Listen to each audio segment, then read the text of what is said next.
A crow might remember your face for years. But an octopus can recognize you individually, hold a grudge against one specific researcher, and solve a puzzle it has never seen before, using a brain that isn't even mostly in its head. This is the story of a creature so strange that scientists still argue about what it means to be intelligent at all. Somewhere in a research tank in New Zealand, a marine biologist named Steve O'Shea was struggling to understand why his equipment kept failing. Lights blew out, pumps jammed. Something somewhere was interfering with the system. It took weeks before anyone realized the truth. An octopus named Otto had been climbing to the rim of his tank at night, aiming his siphon at the overhead lights and short-circuiting them, apparently because they were too bright and annoyed him. He wasn't just reacting, he appeared to be solving a problem. And that's where this story really begins. Because an octopus is not supposed to be this clever. It has no spine. It's a mollusk, a distant cousin of the clam and the snail. By almost every measure evolution uses to build a smart animal, the octopus shouldn't qualify. And yet, again and again, it does something no one expects. But scientists discovered something even stranger. To understand why, you have to understand what an octopus actually is. 2/3 of its neurons aren't in its brain. They're spread through its 8 arms. Each arm can taste what it touches, sense light on its own skin, and react to danger, even after being severed from the body. Some researchers describe it less like a single mind and more like 9 minds working together. One central brain negotiating with 8 semi-independent limbs, each capable of a strange, local kind of decision-making. Nobody fully agrees on what this means for how an octopus thinks. But one thing is clear: intelligence, for this animal, isn't concentrated. It's distributed, spread through a body that behaves less like a machine and more like a loose committee. Which makes what happens next even harder to explain. What happened next surprised everyone. In 2009, marine biologist Julian Finn was diving off the coast of Indonesia when he filmed something that shouldn't have been possible. A small octopus, out in the open with no shelter nearby, was carrying 2 halves of a coconut shell, clumsily, awkwardly, walking on its remaining arms like stilts. It looked absurd, it looked inefficient. Then the octopus stopped, assembled the 2 halves into a sphere, and climbed inside, building itself a portable suit of armor out of trash on the seafloor. This wasn't described as a lucky accident. Finn's team published it as the first documented case of tool use in an invertebrate, carrying an object not for immediate use, but to use later. That distinction matters. It suggests planning, a kind of not yet, but soon, that almost no other animal on Earth displays outside of humans, some primates, and a handful of birds. An octopus, with a lifespan sometimes shorter than a single human year, appeared to be thinking ahead. And this is where everything changes. Because if an octopus can plan, the next question is unavoidable. Does it also have something like a personality? At the Seattle Aquarium in the 1990s, researchers Jennifer Mather and Roland Anderson ran an experiment that seems almost too simple. They touched the same octopuses, the same way, on different days, and recorded how each one responded. The results weren't random. Some octopuses stayed calm and curious every time.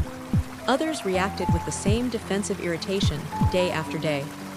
The responses were consistent enough, individual enough, that Mather and Anderson argued these animals had something resembling stable personality traits, boldness, and reactivity to stress, showing up again and again.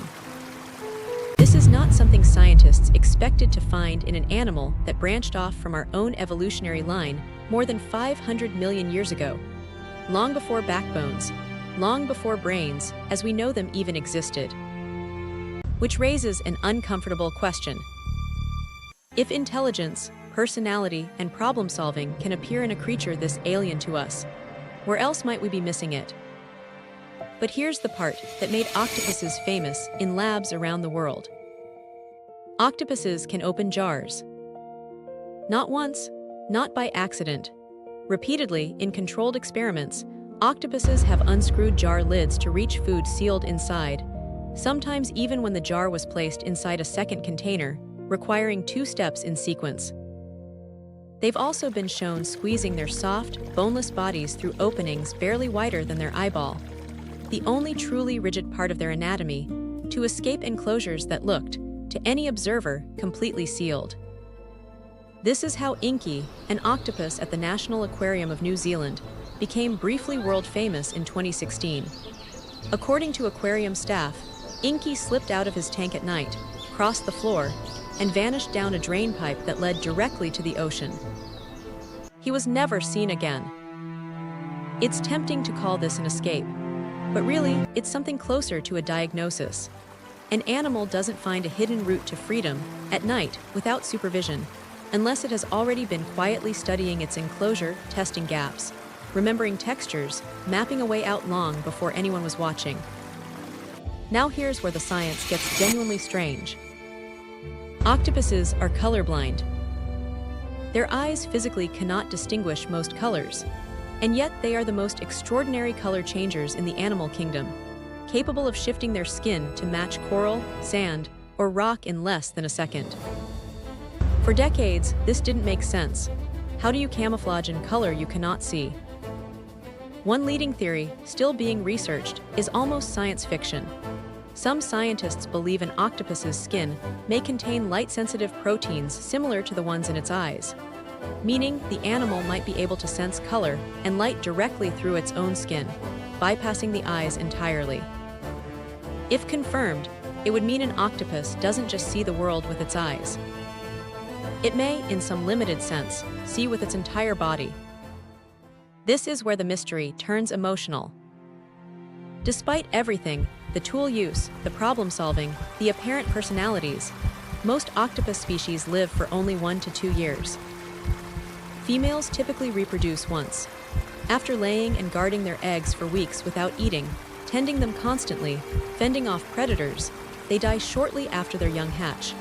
It's one final, exhausting act of care for offspring they will never meet. Researchers have identified glands responsible for triggering this decline. In some experiments, removing them extended the mother's life and reversed her decline. But in the wild, this process runs to its natural end, every time for every octopus. A creature capable of recognizing individual people, solving multi-step puzzles, and possibly showing something like curiosity or frustration, gets almost none of it back in return. No memory passed to its young, no time to teach what it learned. Every insight, every skill disappears with it. Which means every octopus that ever outsmarted a researcher did so completely alone, with knowledge that had nowhere left to go. And that leads to the final realization. For most of history, we measured intelligence by looking for creatures like us. Big brains, long childhoods, social groups, language, memory passed down through generations. The octopus has almost none of that. No long life, no family to teach, no shared culture between generations, and still, it opens jars. It builds armor from coconut shells. It appears to remember faces. It may even sense light through its own skin. Somewhere between its 8 independently thinking arms and its short, solitary life, the octopus built a kind of intelligence that doesn't look anything like ours, and got remarkably far with it anyway. Scientists still don't fully agree on how much of this is real intelligence in the way we define the word for ourselves. That debate isn't settled, and probably won't be for a long time. But maybe that's exactly the point. Perhaps intelligence was never uniquely human.